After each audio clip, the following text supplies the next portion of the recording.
Hello, hello, hello. It is Moonshine Oracle, the faithful moon energy check-in for the earth element, Taurus, Capricorn, and Virgo.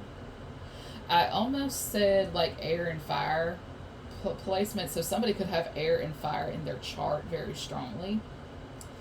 This could be you. This could be the cross watcher. Don't know, don't care. Disclaimers are in the description boxes of all the videos because I will not be dealing with any bitch triggered unhealed bullshit. Gotta get moving on. That is my portable AC in the background. HVAC parts are ordered, and I pray to God they get here soon, if you catch my drift. One of the fans burned out, so I was like, okay, we'll just order a new part and be done with it. It's just waiting on the damn thing to get here.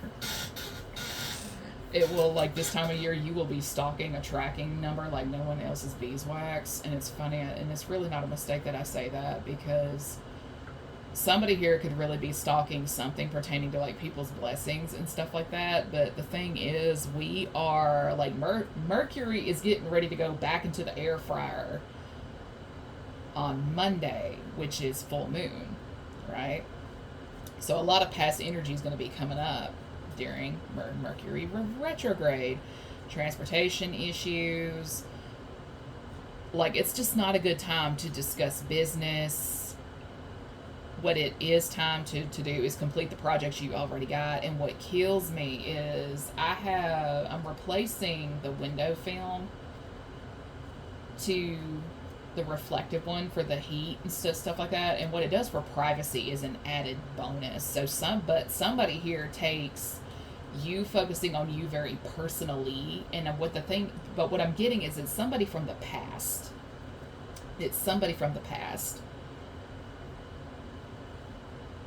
And you know those little window film kits, they come with like their own blade and stuff like that. Like, that's what I'm drawn to right now, and I'm fidgeting with it in my hands.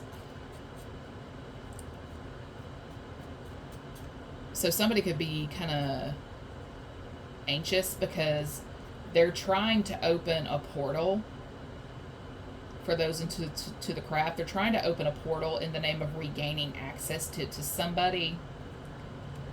And it's not really because they're jealous and they're envious. They've always just found their presence very comforting and healing and soothing to them. But the problem is, they aren't soothing to the person they're trying to constantly attach themselves to. And this is where, and this person may very well have turned to witchcraft to regain that type of access.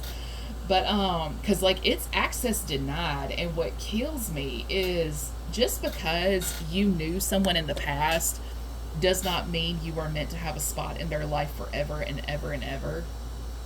And I don't say this to be mean, but when you are trying to make yourself be included in something you're not meant to be included in, it's going to cause a lot of blockages, a lot of stagnation. Like, you know, a person has a destiny that's supposed to be result in wealth, abundance, and stuff like that. And it's like, and you want to be part of that, but the problem is you're not meant to be part of that. So you're out here, not only are you out here, whoever you are, trying to change your fate.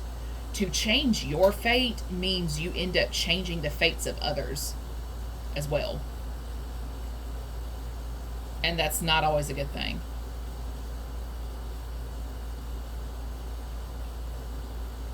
It's not a good thing. Because it's like the films in Final Destination. You can't cheat death. Death is always going to come for you no matter what. Right? If you're meant to die in your, like, say 42, 45, bitch, you going. You going. One of my former colleagues, who was the biggest backstabbing bitch I've ever met, she was really triggered by my independence and stuff like that, because she doesn't really, like, she's just too codependent on others, and it triggers her. Like, she's triggered by strength. But I remember her telling us that she blocked her son from joining the army back when all the war in Iraq and Iran was going on because she was afraid he would get killed. And like a year after that, he still died anyway in a car accident. See what I'm saying? Somebody here keeps trying to change their fate.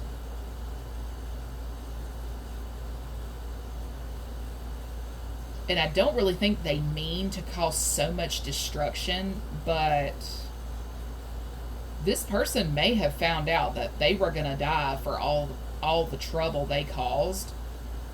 But I think, see, this is why you don't go looking for things you're not supposed to. Like, you're not supposed to know everything about your life, everything about your future and stuff like that. And it's just,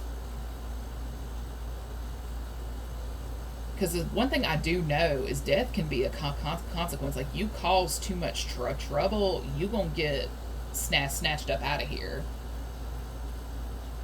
I know that for a fact. But my thing is, if you are not meant to be part of someone's life, you will not be there. When the season of them being in your life is over, you will never see them again. And social media don't count. You'll never see them again, no matter what you do. Even if you drive by their house to see if their car's in the driveway, did you see them on the porch? No. But now your car, whoever you got to drive by their house, is on their cameras, and you looking like a damn creep.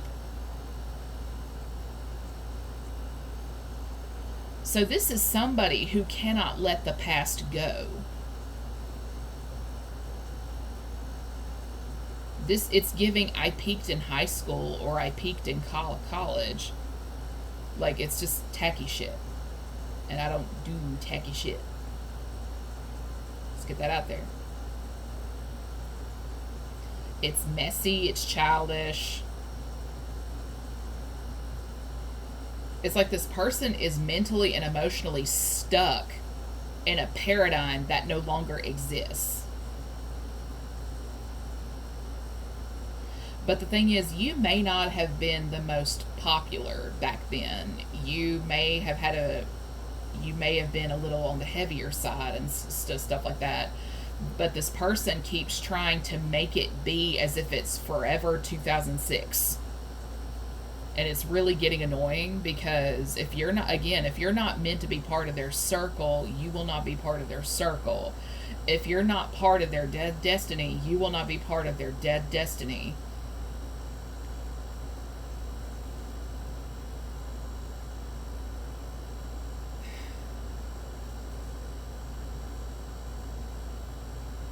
Again, you cannot cheat fate. You'll be allowed to try, but it's heavily advised that you not do that.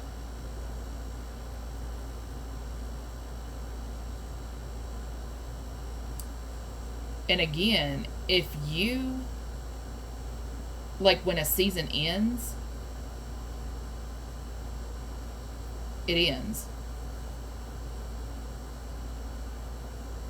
And when someone has decided that they don't want to see you again, they don't want to see you again, no matter what. Like, not even 20 years after the fact.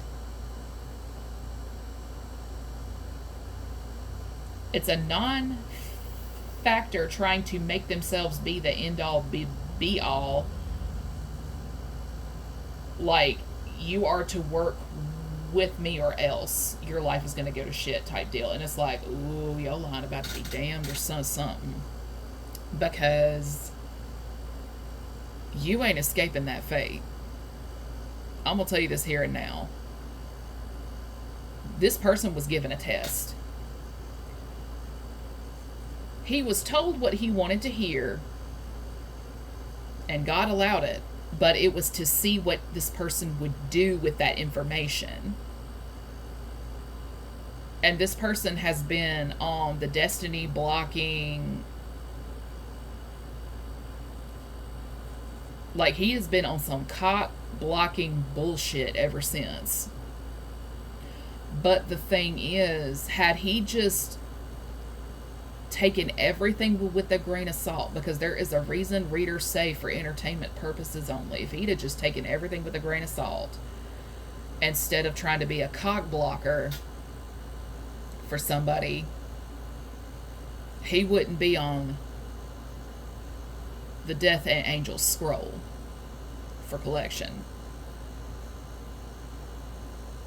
And that's all I'm gonna say about that, because like he did a lot of unforgivable shit. A lot of unforgivable shit, because this is definitely a man.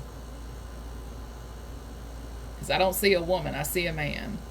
This is a man on some bullshit, thinking he's saving himself. In reality, everything he did under the impression of him saving himself is why he's about to be snatched up out of here. And with that, everyone have a good day.